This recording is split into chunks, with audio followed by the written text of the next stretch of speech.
नमस्कार, आप देख रहे हैं अखंड हिंदी न्यूज 24। मैं हूं आपके साथ सीके सिंह। आइए रुक करते हैं इस वक्त की बड़ी खबर की। जय श्री राम। प्रभु श्री राम ने जिस अयोध्या नगरी में जन्म लिया, उसकी पवित्र धूलि का स्पर्श प्राप्त करना मेरे लिए अत्यंत सौभाग्य की विषय है। स्वयं प्रभु श्री राम ने अपनी इस जन्मभूमि को स्वर्ग से भी श्रेष्ठ बताया था। जननी जन्मभूमिश्च स्वर्गादपि गरीयसी। इसी अयोध्या यानी अवधपुरी और आसपास के लोक भाषा में संत कवि तुलसीदास जी ने श्री रामचरित्र मानस की रचना की थी। मानस में प्रभु श्री राम सीता जी से कहते हैं, यद्यपि सबने वैकुंठों का बखाना किया है तथा वो वेद पुराणों में वर्णित है, जग प्रसिद्ध है, लेकिन वैकुंठ भी मुझे अवधिपुर जैसा प्रिय लगता है। यद्यपि सब वैकुंठ बखाना वेद पुराण विदित योगु जाना, अवधिपुर सम प्रिय नहीं जाओ सौ, ये प्रसंग जानो कौ को।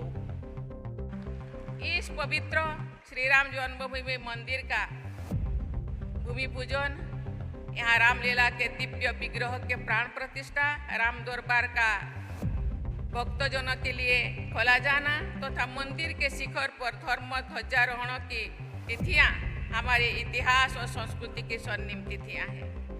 प्राण प्रतिष्ठा के मर्मस्पर्श अवसर पर मैंने प्रधानमंत्री जी को एक पत्र लिखा था।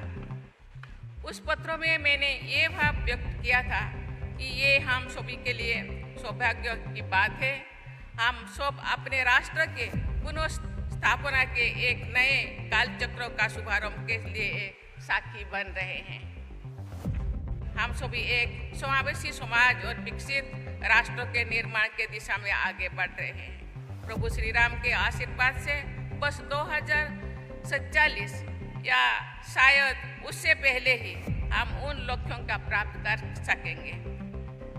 21वीं सदी में हमारे समावेशी समाज और विकसित राष्ट्र की परिकल्पना राम राज्य के वर्णन में प्राप्त होती है। गोस्वामी तुलसीदास जी ने कहते हैं कि राम राज्य में ना कोई दुखी है, ना निर्धन है, ना परावलंबी है, ना बुद्धिहीन है और ना ही कोई संस्कारहीन है। तुलसीदास अपने शब्दों में लिखते हैं, नहीं दरिद्र को दुखी न दीना, नहीं को अबूझ ना लक्षणहीना। पिछले दशक के दौरान 25 करोड़ से अधिक लोगों को गरीबी की सीमा रेखा से ऊपर निकाला गया है तथा ऐसे प्रयास के लिए किया गया ताकि वो गरीबी से मुक्त हो सके। राम राज्य के आदर्शों पर चलते हुए हम सब नैतिकता और धर्माचरण पर आधारित राष्ट्र का निर्माण कर सकेंगे। श्री राम जन्मभूमि तीर्थ क्षेत्र का आदर्श वाक्य है, रामो विग्रहवान धर्म, अर्थात प्रभु श्री राम धर्म के प्रतिमान स्वरूप है।